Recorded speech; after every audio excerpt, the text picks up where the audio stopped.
أعوذ بالله من الشيطان الرجيم. بسم الله الرحمن الرحيم.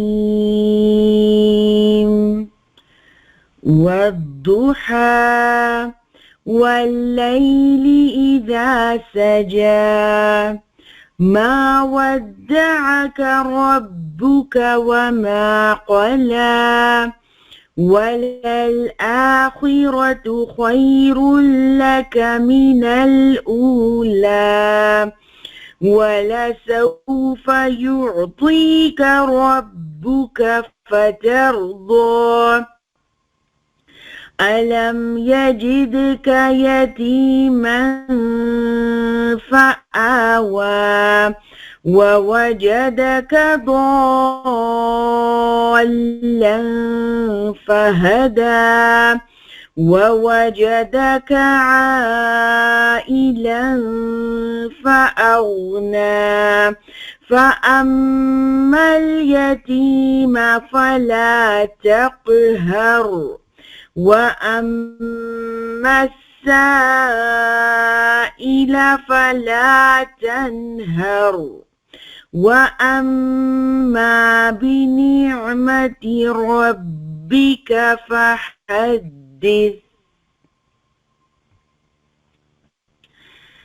By the morning sunlight and the night when it falls still, your Lord, O Prophet, has not abandoned you, nor has he become hateful of you, and the next life is certainly for better for you than this one.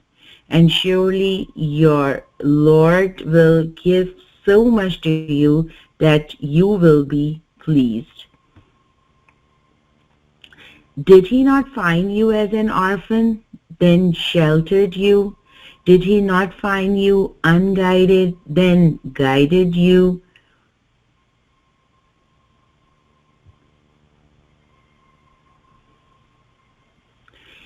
And did he not find you needy, then satisfied your needs?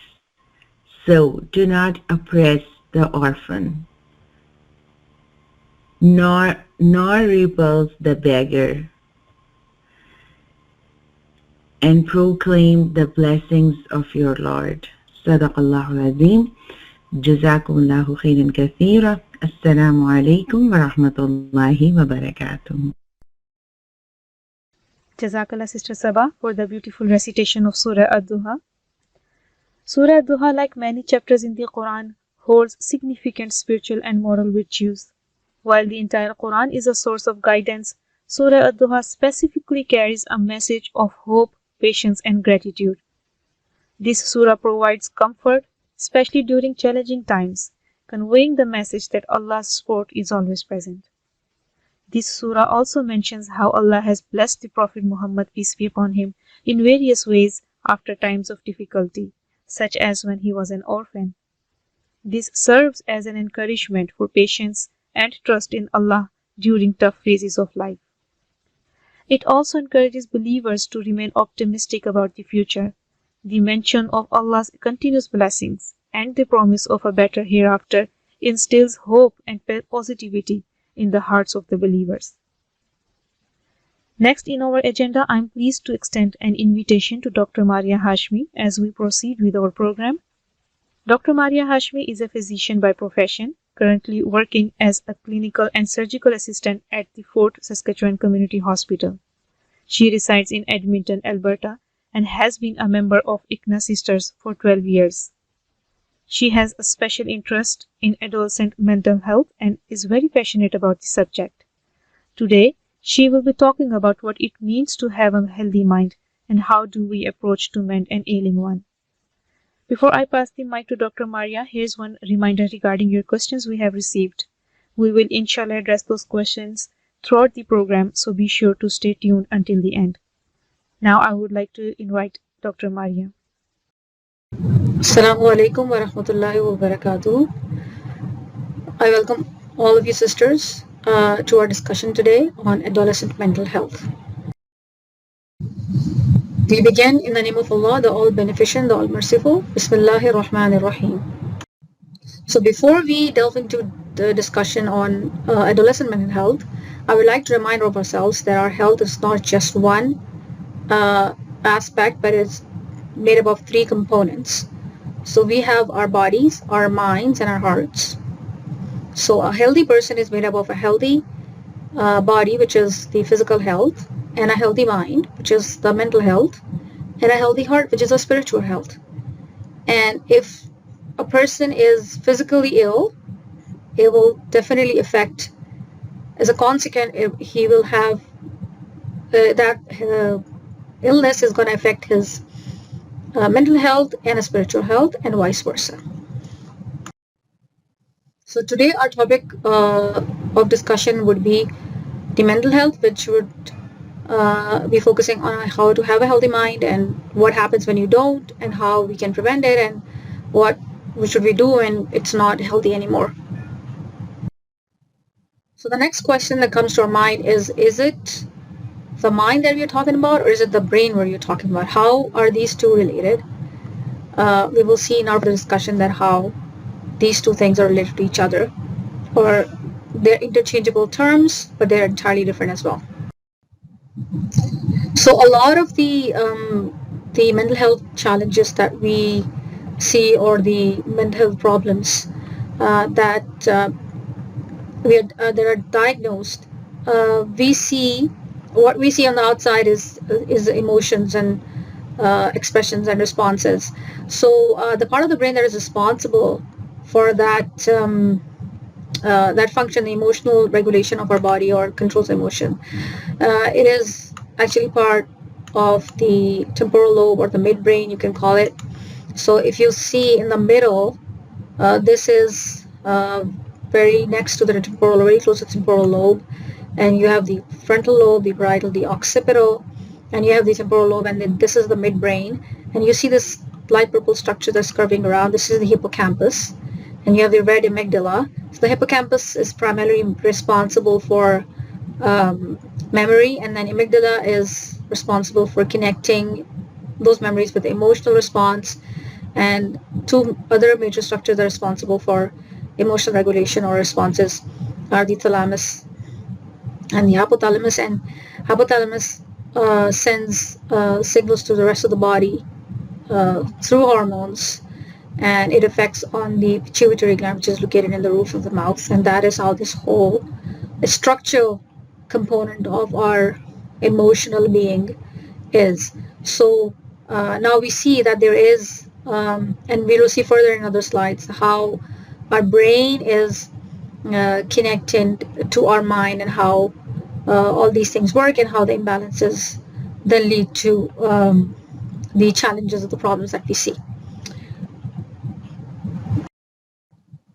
So here we see the big six, or the six basic six emotions that were described by Paul Ekman. He was an anthropologist in 1970. He identified six basic emotions expressed by human beings, and these are namely anger, fear, joy, sadness, surprise, and disgust. So scientists since have identified up to 27 different emotions that human beings can experience or exhibit. So those six basic ones have, they have been explored further, and now we have a whole spectrum of emotions, and we can identify them very well. A lot of familiar words you can see in the slide in front of you. So we have now 27. Some say that it's even more than 27, depending, explaining the complex nature of human behavior. So let's discuss a little bit about the hormones that I mentioned earlier when we were doing the brain structures that were responsible for our responses and our emotion. So hormones are chemical substances that are released in our body. They're also called neurotransmitters because they transmit signals between the spaces between nerve cells. The ones that you need to remember most, and they're the ones that are largely responsible for disturbances in our thought process and eventually ending up having mental health problems, are the four that I've listed on the top right corner of this list. So you can see oxytocin, dopamine, serotonin, and endorphins. So oxytocin is called a relationship or bonding hormone. So anytime we are feeling loved or we are expressing our love toward another person. So the prime example is a mother and child. So, and this is the hormone that is released in the body of a mother when she gives birth. It's very essential in the birthing process and after the bonding between a mother and child. Also, the any relationship within families. So you have siblings, you have parents and kids, and all the other relationships. This hormone is very, very important. So when we show affection to someone and when we receive affection, this is the hormone that is released, and it relates that experience with a very fond or good memory. Dopamine, the second one, is related to the pleasure or the reward feeling that we have. So whenever human beings are feeling pleasure, or they're rewarded for their act or of their actions, dopamine is a hormone that is released. Serotonin is another hormone that affects our mood, libido, and sleep. Then endorphins are the hormones that they block the perception of pain and they increase the feelings of well-being. So they're very, very important. A lot of the um, abusive drugs that we hear of, when you talk about addiction, this is the culprit. These are the hormones that are at work, especially dopamine and endorphins.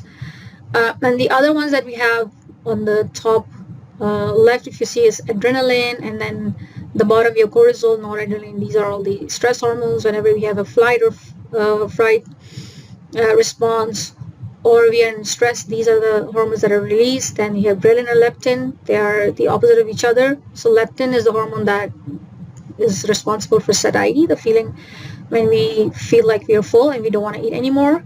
And ghrelin is something that the people who are struggling with obesity or weight, or sometimes, this is the hormones that is the culprit, which is causing them to eat more and more.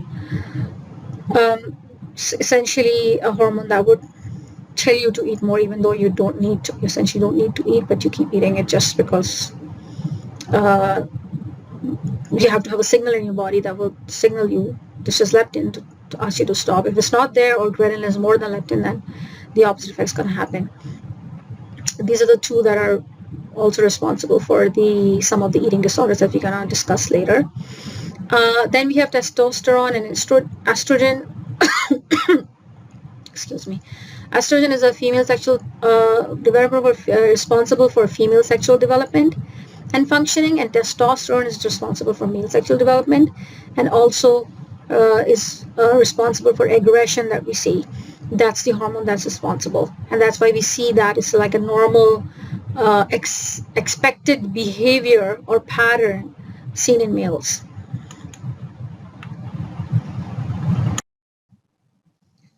So on this screen, you can see I have listed on the left hand side of your screen, you can see the mental health versus mental illness. So what is mental health and what is illness? So mental health is a state of overall well-being where a person is, realizes his or her own abilities. They are optimizing, or they're using their abilities to their full potential. They're able to take care of themselves. They are involved in activities of interest. They are flexible. They have spirituality as well, empathy.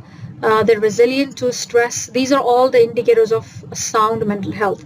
And what is a mental illness is the opposite of what I just described to you. So it is a state or defined as a health condition which affects a person's thinking, feeling, behavior, or mood. So there are four different things. Thinking could be affected, feeling could be affected, like how they feel, and it could be out of proportion to what we would feel like a normal person. We should be using the word normal, like a mentally healthy person would be feeling uh, from a event or a behavior, as compared to a person who has a mental illness, that would be proportionally higher, or you can say abnormal, or you might say, this doesn't make sense, or why are you feeling this way? This is because it's a mental illness, and it is understandable that they're feeling that way. It's because of the illness, not that they're making it up. Also, behavior also comes in. So it's usually the order also is like, sometimes you would find all four of these things, although thinking would be affected, feeling, behavior, and mood. Sometimes one would be affected more than the others, or sometimes you would find two or three of these in people who have mental illnesses. So if you're looking for indicators for mental illness, you would see people who are having mental health would be pulling away um, from other people around them or from activities that they enjoy. They will feel numb or feel hopeless. They would feel helpless. They will feel worthless. They would have severe mood swings, and then they would also have thoughts of harming themselves or others. These are some of the things that you would find people with mental health disorder experiencing or exhibiting. So this slide shows us the factors that influence mental health. So the top part of the slide where you see I've highlighted the red part, which tells us the risk factors which increase the risk of a child or adolescent having mental health problems, put them in high risk. And the bottom part are the protective factors that would give them extra protection or make sure that they don't have extra or higher risk of developing mental health illness. So some of them are related to the child or the adolescent themselves, and most of them are amenable, like they can be improved or changed, or if you start now, we can bring on those changes. So we are not putting our kids or kids in our families or in communities at risk. So if they have uh, a genetic like if they have inherited, there's family history of mental health illness, that puts them in extra risk. If they have learning disabilities, communication problems, a lower IQ, or learning disabilities, or there is a chronic illness that they're suffering from, that puts them at an increased risk of developing mental health illness later in life or even during childhood. But what our role is to make sure that we do not add to those risk factors. So a family environment that is not conducive, is not loving, if he is facing any kind of physical, emotional abuse at home, if there is a controlling environment in the house at home, if the child experiences any death or loss in the family, then again it's out of our control. All of those things add to the higher risk, or adds to the risk of developing. It doesn't mean that the child is bound to develop mental health problems, but these things add to the risk. If they are facing bullying at school, if there's discrimination at school, if there is not a very good relationship with the teachers, if there's peer pressure that is inclined towards risky behavior, if he's surrounded by kids who are involved in risky behavior, that increases their risk as well. And then in society, the socioeconomic status, if they're living in zones where there's war or there's calamities, or there are destruction going on, that puts them at an increased risk. And their lack of support in the society, that's again an added risk factors to kids growing up into adolescence and developing mental health illness.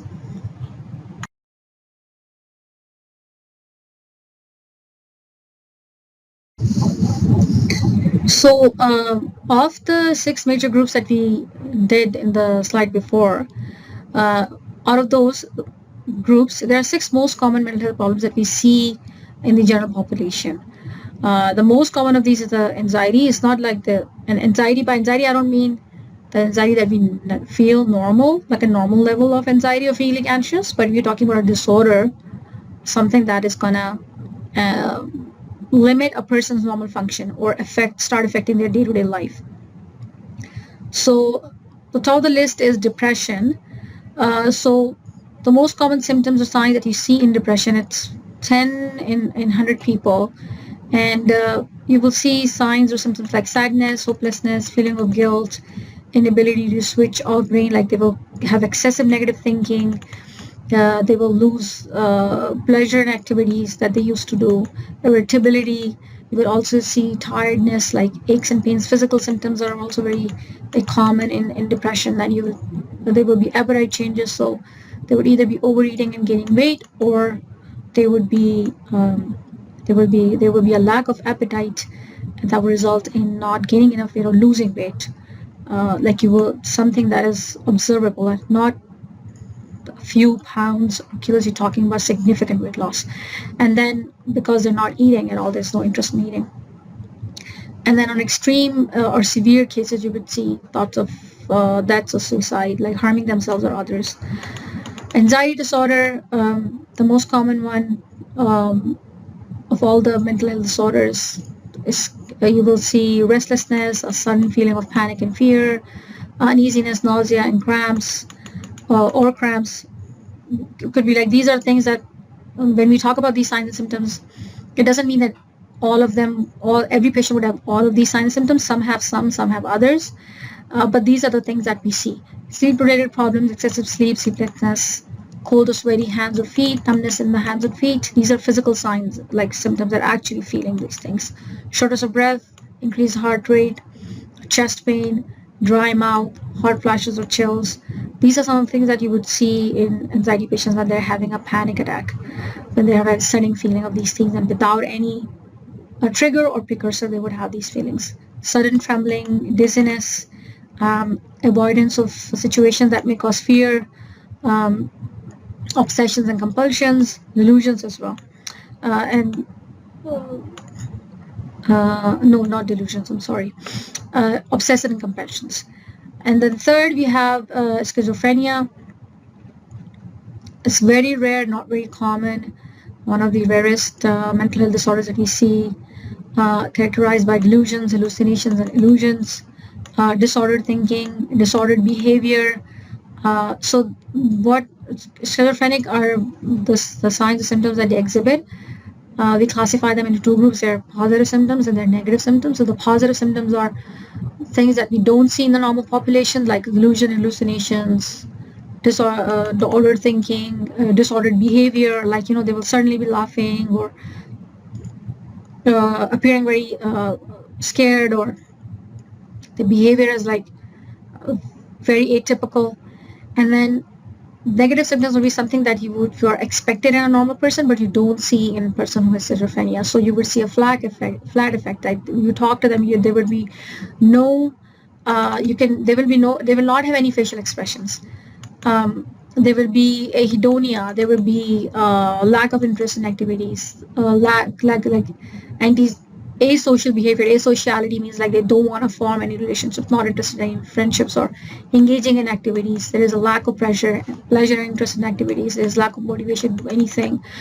And one of the symptoms in the negative category is also very decreased, like poor speech output. Like they would have fewer words, not talking a lot, very limited speech. This is if you're talking about schizophrenia. Then personality disorders, 100 people you will find would have this, and usually characterized by what is expected in a normal circumstance, and there is a deviation from normal behavior.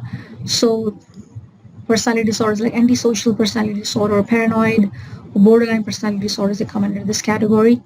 Then post-traumatic stress disorder, you would see 300 people usually after a very stressful traumatic event, characterized by nightmares, reliving the very severe anxiety around it and triggers and reliving the experience. And then eating disorders, you would have the frequency is 1 in 100 people, and severe disturbance in eating habits. So either overeating or not eating at all, very, very little intake of food.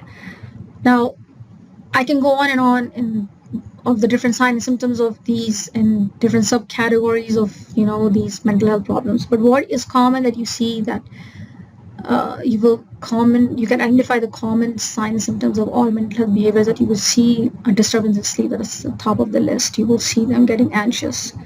You will see observe a change in appetite, not interested in, and also not interested in the usual things that you used to do, avoiding social contact, mood changes. You will see behavioral changes. You cannot see their thought processes, right? You cannot see what's going on in their mind or what they're feeling, but behavior and mood is something that you can You can see, and these are some of the common things across the board. You will see all mental health challenge illnesses. You will see these common, you can call them signs that you will see, or the symptoms that you're experiencing. And if you are the parent or the primary caregiver or the family member or friend of the a person who is experiencing a mental health problem, you will see these things, and they're hard to pick up if you know a person very well. So these are some of the warning signs or things that you need to watch out and keep an eye on. And the most so one of the things that I would like to point out, one more thing, that the common sign and symptoms that you can see, especially in kids and adolescents, is you can see a genuine lack of interest in going to school, interest in school activities. They don't want to go to school. They want to, and you will see even before they verbally express a disinterest, you will see a decline in performance. You will see grades falling, or going from straight A's to B's and C's, and skipping school classes, not interested in studying, not interested in doing projects. So these are the things that, if a kid that was doing fine or were doing okay, or average performing kid, you would certainly see, they were not interested in doing the things that they're interested in, or not going to school or performing as they used to. So these are some of the things that because we tend to blame it, or this is probably you don't have good friends, it's probably you are too much into fashion, stuff like that, or you're into mundane stuff that is keeping you interested. Now we start getting judgmental, and that we know how to deal with this thing. I'm going to turn off the devices that you have are distracting you from studying and stuff like that. That's not the case all the time. Most of the time it is the thought process that is disturbed. They're probably facing a mental health challenge, and we are not there. We don't have the time. Um, we are not taking the time out, or trying to invest ourselves, or trying to talk to our kids, or these kids, whoever they are, their family, friends, to talk to them and ask them what's going on and give them some time. And they can very well, they can see, they can see through us if we are coming to them with judgment, or we are genuinely showing concern, or we want to know what's going on. So be empathetic. Think about these things, and whenever you are seeing these behaviors, a sudden change in behavior or decline, these are some of the things that should come to our mind, that this is probably what's going on. And most of the time it's not, they don't have a full blown or full like they're having an illness. It's probably the first signs that are going towards, it's going to in that direction, and we need to do something about it. So before it goes out of proportion, or we need to actually get help and get things fixed, or take them to a physician. We can intervene in the beginning and the first step, and you see the signs, and maybe most of the time we can take care of these things before they become worse, and really and then all the things that we're going to discuss in later slides that we need to be done, and steps that need to be taken. And it becomes more difficult if we are catching these things or taking action at later stages. So I already discussed with you the common warning signs that we see in mental illnesses across the spectrum of different mental health illnesses. These are the common ones that you will see, and these should be alarming you, or waking you up, or drawing your attention to maybe there's something deeper that's going on. Moving on to the next slide. So just as in physical health conditions, there are stages, and if they are left untreated, they get worse and worse and worse, to the point where it is harder to treat. Like they're harder to treat, they're difficult to get well from, and they become chronic, and then everything adds up. So treatment, like cost and time and patience, everything is required in 10 times more than if you were able to catch those things, or be vigilant in the initial stages. So if the stage one, if we ignore them, they're milder warning signs or symptoms. If you're seeing them, it progresses to symptoms that are more in severity, longer in duration. It goes to a point where relapsing, remitting course, and then they become worse. And then the cost of waiting till the final stages, again, it's also takes a toll on the person, the caretaker's health as well, and we can talk about the financial aspect and the effect it has on the family and everything else. So the sooner we identify these signs, the sooner we act, the better. So very quickly now we will go through some numbers and facts and figures to give us an idea of how extensive this problem is. So if you look at the first slide here, 1 out of 8 people in the world that we live in right now has a mental health condition. And these are some of the numbers in 2023 right now. If you look at these numbers on your left hand side of the screen and on your right hand side of these black boxes. So the first one here on the left hand side, you see their numbers given according to regions. So US, Asia, and Europe. So US, you have 20.4% people of the population has a mental illness. That was 2019. In Asia, 9.3%, but the number is bigger because they have a larger population there. And this is Southeast Asia. Have the in the Southeast Asian region, they have 9.3% of the population registered experience a mental health and substance use disorder. And this is only the people who report these illnesses. The actual number might be higher. And then in Europe in 2020, up to 17.4% of the population was living with a mental health illness. Now, if you look at age on the right hand side of the slide, in 2019 in the US, 15.8% of high school students seriously considered suicide. Very alarming figures. And young adults, 30% had a mental illness, and then adults have 23.6%, and older adults, I'm talking about 50 and above, 14% experience mental illness, a very significant number. So according to Canadian Mental Health Association, these are some of the numbers in Canada, where 1 in 3 Canadians experience a mental health issue in their lifetime, and suicide is the leading cause of non-accidental death in young Canadians. So again, a very alarming number. If anyone thought that mental health illness is about adults and adulthood, 50% of all people who are diagnosed with mental health illness or had mental health illness, they said that their symptoms started by the age of 14. So as young as 14, they would start experiencing mental health illness and go on to develop mental health illness later in life. And 75% of all people who experience mental illness or diagnosed with a mental health disorder, they experience their symptoms by the age of 24. They already have the symptoms.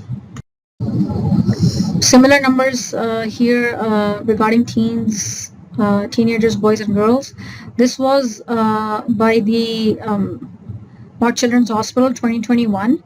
It was a national poll done in UK, but you can very easily derive the same conclusion for the North American teenage population as well. So during the pandemic, the parents started noticing either a new problem in their teenagers or a worsening of an existing problem, and it was comparatively the numbers were higher or steeper in girls as compared to teenager boys. Now, these were some of the statistics by the People for Education. It's an organization in Ontario, Canada. They did they collected some data by the school survey that they do annually. In 2022-23, they did it. This was like this year and the last year. So they saw that before the pandemic, 73% of the youth 15 the age of 12-17, they reported that they have excellent mental health. It decreased to 61% in 2022. And in Ontario only, they saw a 30% increase in ER visits due to suicidal thoughts in youth. And then 59% of school-going children were students. They felt depressed or hopeless about their future. So if we thought that, these statistics are about non-Muslim youth and we are doing better, or we might not have these figures, that's not the case. If you look at these facts and figures here, Muslim youth, they experience the same depressive symptoms as non-Muslim youth. This is the same number. The percentage is the same. There is no difference at all. These statistics were gathered by the Family and Youth Institute, and they are based in U.S. But this could be and numerous other um, researchers done have stated the same thing, that these numbers could be very well applied to the Canadian youth as well. You might have like similar numbers, not exact numbers, but similar numbers for Canadian youth as well. And so the same applies for Muslim youth here in Canada. So if you look at these numbers, 55% of high school students and 78% of college students, they said that they experienced religious discrimination. And again, you will see the two groups, the Black Muslim youth and visibly Muslim young women. So young girls, visibly Muslim, hijabi girls, hijabi, our daughters, our sisters, our kids, they experience more racism than as compared to boys. Also, identity is a very big issue.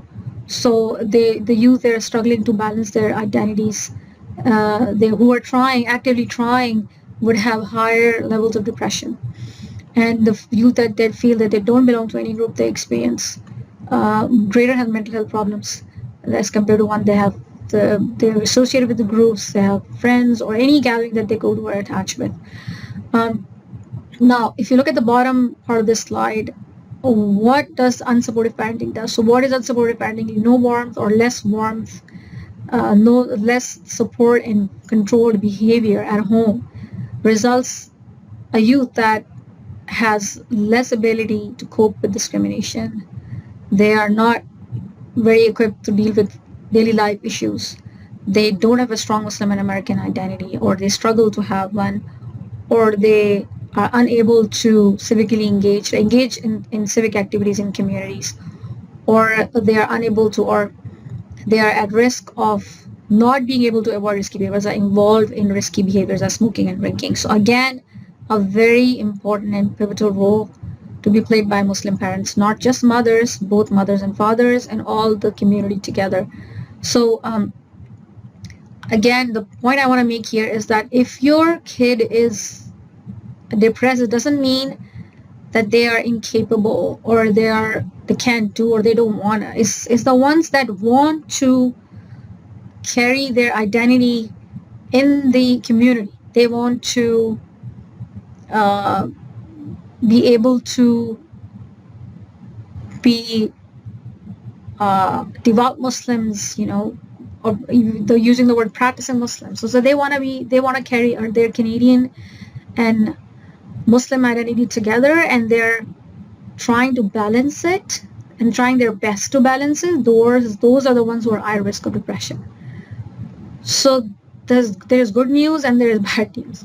So we tend to try to, I'm going to address that issue as well. Like whenever our kids are struggling, we tend to categorize them. Oh, you need to work on your relationship with Allah subhanahu wa ta'ala. You need to work on your ibadah. You need to work on your tazkir or azkar, or do this, fast more, read more Quran. Well, they're trying their best, and that's where the struggle comes in.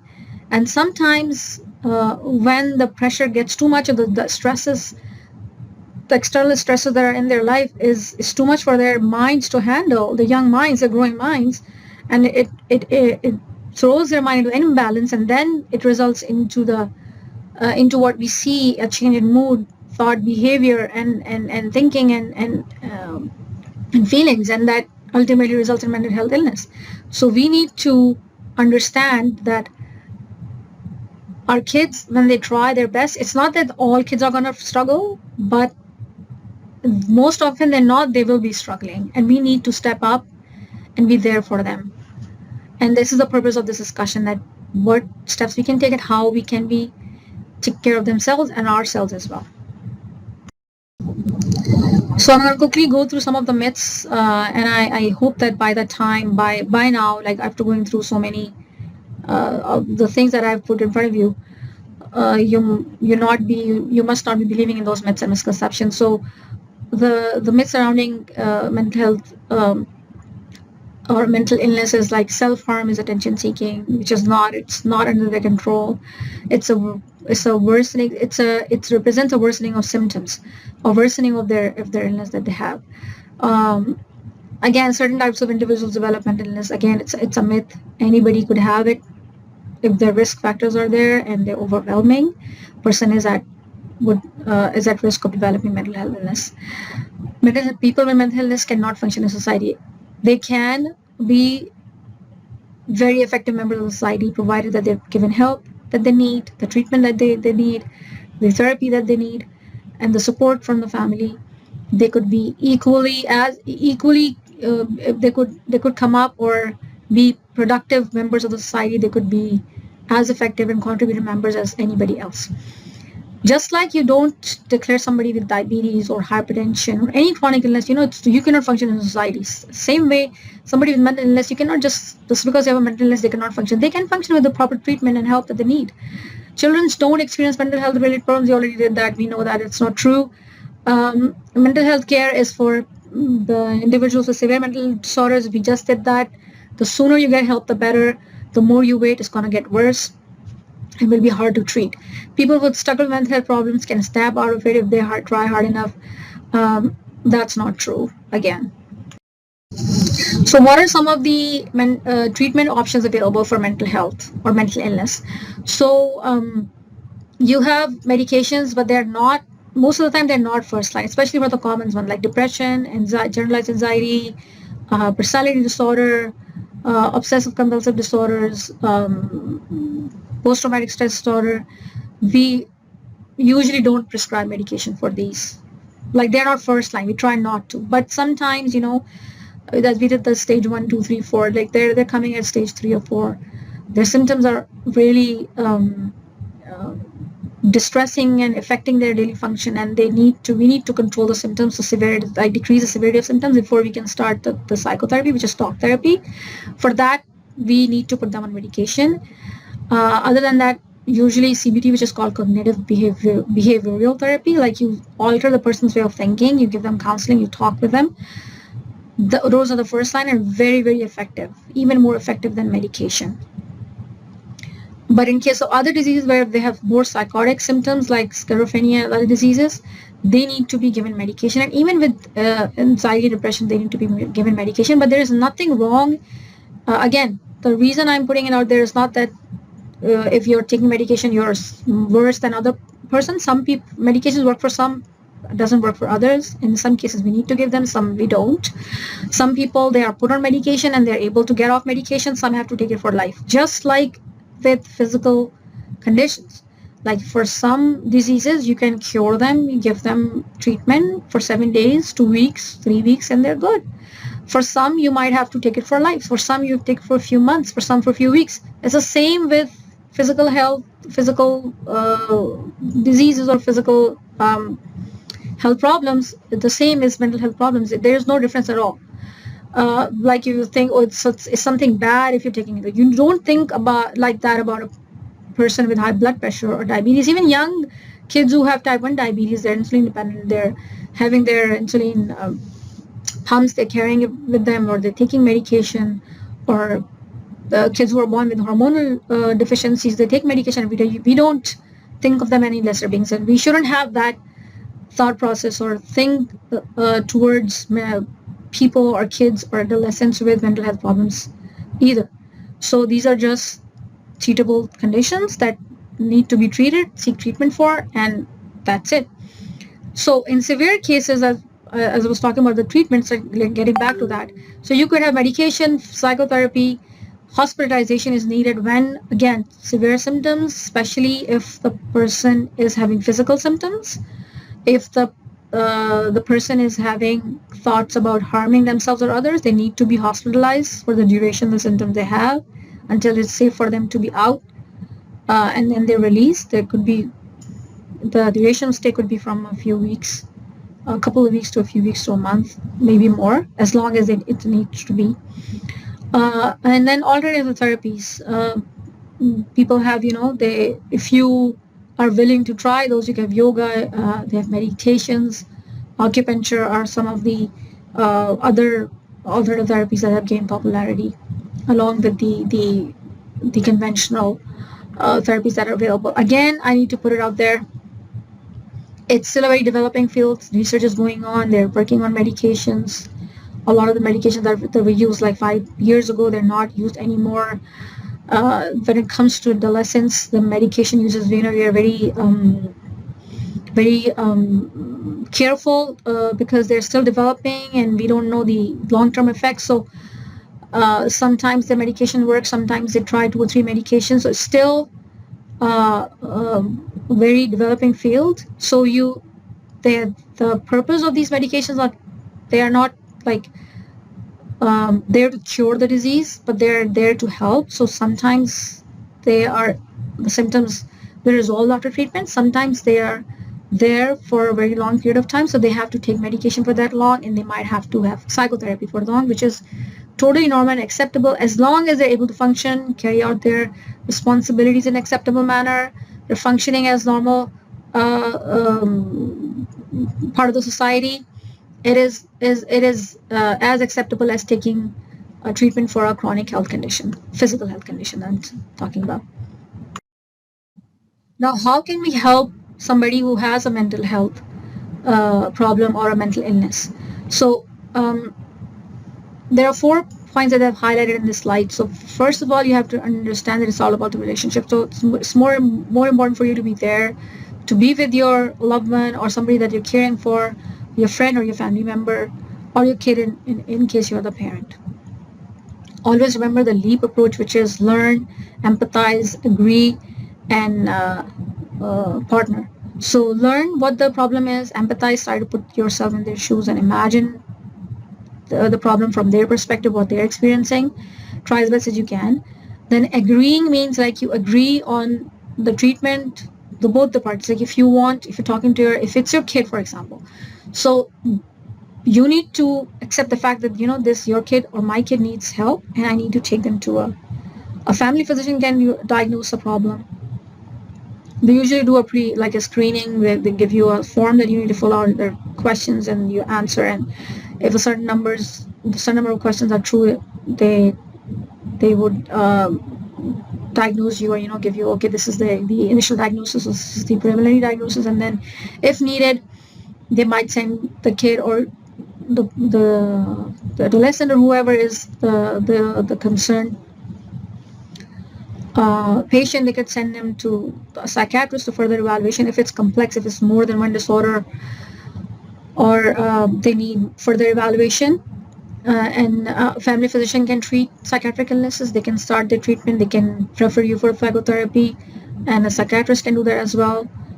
People who provide treatment are the psychotherapists, could be social workers, could be counselors. All 3 categories of people, they can provide therapy. But you need to make sure that they are providing therapy that you need. Sometimes you need CBD, sometimes you need other type of psychotherapy. So that would be the family physician will be the person who's gonna be referring you for that. Also, a psychotherapist can also assess you and recommend the best therapy or the best form of treatment for you. Treatment in terms of psychotherapy, not medication. Psychotherapists cannot prescribe medications. The third point to remember is that you have to be patient, because just like physical illness, you cannot talk somebody out of that they should cure from cancer or any other disease. You cannot do that with mental illness as well. The human mind needs its own time to recover from the damage or recover from the illness. So it's gonna take some time. It's like a topsy, it's not a smooth sailing. It's not a smooth flight. You have to be patient, because sometimes it's a bumpy road. So sometimes you will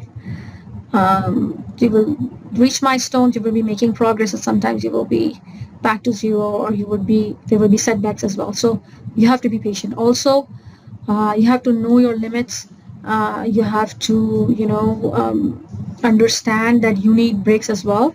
I'm just gonna go through some of the points that Alberta Health Services Child, Youth and Family Addiction Mental Health, they have 8 tips for parents from parents. So if you are the caregiver or the parent of a child or an adolescent who is struggling with mental illness, who has been diagnosed with mental illness, and you're going through, so keep in mind that this is a journey, and it's a difficult journey. So they have written 8 steps. I'm just gonna go through them briefly, and then Uh, we will move on to the next slide. So first of all, they say that organization is key. So you have to keep a binder, uh, and this is just for helping your child or your youth that you have, and being organized.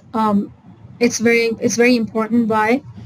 Uh, because it's gonna help you keep track of what's going on. It can be difficult because it is a difficult journey. It's exhausting, and then you'll find it hard to keep things in place. But it helps to reduce your anxiety. It helps you to stay on top of things, that you know what's going on. So the binder would you can make sections for treatment plan, meeting notes that you met with different, you have to, sometimes you will have to meet the teachers to put a plan in place. You will have to meet the psychotherapist, your family physician, the whole care team.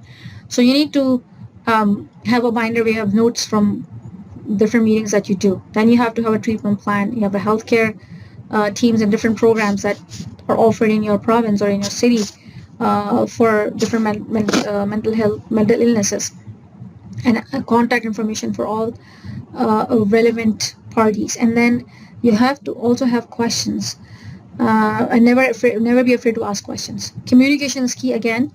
Second point is, so you have to communicate with your medical team, be respectful in voicing your concerns. Remember that you are the advocate of your child, so you have to go talk to them. Never be afraid to advocate for your child's well-being. Ask questions. If you have any confusion, be clear with your expectations. You might be frustrated with, because we have a healthcare system that is government funded, and there are long queues and wait lists and stuff like that. But even then, you have to put your concerns openly in front of your care team, because again, remember, again, you are the advocate for your child. Third, and the most important point, take care of yourself. If there is a support group available, join that support group. Keep in touch with other parents who have similar kids in your, if your child is in a program, keep in touch with other parents, so you don't feel isolated. um, and you might not like it, but you should consider getting yourself a counselor yourself, because to go through, and it's true for all, caregivers and parents, not just the ones with dealing with kids who have mental health illness. But if you have a physically ill child, you need to have a counselor for yourself, which is a very far-fetched idea for us, because we need, again, there's a stigma attached to it. Oh, so now the whole family is getting sick, the whole family needs treatment. You're gonna be thankful for this suggestion, whoever suggested, if you heard it here, or you will think about, okay, that was a very good idea if somebody suggested me to get a counselor for herself. So this is part of taking care of yourself. Then and then remember that you cannot pour out from an empty cup. So if you are empty, if you are feeling tired, if you don't have any energy left, you won't be able to provide for your child or your family member or friend that you are caring for. So take care of yourself. Again, you need to find ways that you can gain strength from. So it could be a physical activity, going for a walk, going in nature, going for hikes, going for a run, or it could be some creative activity that you're involved in, making different crafts, doing something at home, joining a group that does these activities. It could be anything. Even, and most of all, before all of those things, increase in your prayers. Try to offer extra prayers even if you're tired. The especially the shuruk prayers right after sunrise, that we call the ishraq prayers, the shuruk prayers. You should start doing that. Doesn't have to be the exact time, but try to increase in your salah a little bit of extra scar. That also helps. But then, in addition to that, you have to have an activity that keeps you engaged. It helps clear your mind, so you can come back and be able to provide the best care possible. Express your feelings. It's okay to love, it's okay to celebrate little things, because your child or your youth or whoever you're dealing with is a person, beyond their illness. They're not just their illness, they're not just their mental health challenge that they're facing. They are a person, and they are a wonderful human being. So don't forget to enjoy the happy times together. And then you can cry. Yeah, it's okay to cry, because this is a hard road. There's grief, there's sorrow, especially with mental health, because in physical health you can see the signs, the symptoms of mental health. You don't see the change. It's very time consuming. Um, it's actually drains. It takes a lot out of a parent if they're taking care of a child with mental illness. So it's okay to cry, and then you have to work toward forgiveness. Because why I'm saying that, because it's not your fault if your child had this is not your fault. You didn't do anything wrong, to because you did something wrong. You didn't do this, or you didn't eat well during pregnancy, or did something. You were out in the full moon, or you were eating something, or you were traveling, or you're doing this and that. We think a thousand reasons to blame ourselves for something that happened to our kid. You are not the reason. This is not your fault. Okay, so you have to forgive yourself, and you have to keep reminding yourself that this is not something that you have any control on. You didn't cause this. Ask for help whenever you need help. Respect care, like if you want help, and make sure that you ask for help. Or even if you're expressing your feelings or sharing something, choose a person wisely, because you have to keep in mind the privacy of your child and your own self. So have somebody that you can talk to, express your feelings, or your worry, or your frustrations. It's okay. It's completely okay that you have a shoulder to cry on, or to share your feelings, because it helps you to regain strength and um, clear your mind. And then remember that you're not your struggle. Just like it's the same, it's true for yourself, the parent, mother, father, or the caregiver. And it's also true for the person who's going through a mental health challenge, that you're not your struggle. You're not, it's just the chapter of your life story. It's just one chapter. It's just gonna be over. The rest of the book is there. You're a whole person. You have other things. You have aspirations. You have dreams. You have skills. You have um, character traits. You have another like me. You're a beautiful person, and your kid as well. So don't just make it about the illness or the mental health challenge that you're facing. Last but not least, I'd like to bring back the slide that we did before about the factors, the protective factors. So total opposite of what we did as risk factors. So again, it will be like, I don't want to reiterate or just keep repeating myself. So by now, I think we all know that what are the things that we need to do to make sure that we are lessening the risk for our kids, for our future generations, for our adolescents and youth to end up having a mental illness or a mental health challenge growing up. So we have to work on increasing those protective factors, giving a loving and protective family environment, making every effort possible that we have a conducive community, which is providing a safe environment, like groups that the kids can hang out, spaces that they can hang out, supports that are available. Also with respect to schools, a lot of the time we ask, what we can do is we can get involved in schools, attending their parent council meetings, being there for them, meeting their teacher, getting to know other kids, their parents. It helps a lot. It gives you a perspective, gives you an understanding of what other kids they're coming from, their backgrounds, and it also is strengthening your bond with your child when they know that their parents are there for them. So these are some of the things that we can do at the family level, at a personal level, to ensure that these challenges are met with appropriately, and we are able to provide the protective environment, the best possible protective environment that we can. And that's about it for today.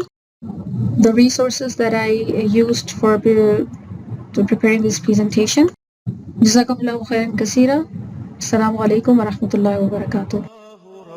ربنا هو الإله له من الأسماء ما اصطفاه الواحد الحي كذا المليك والملك المالك لا شريك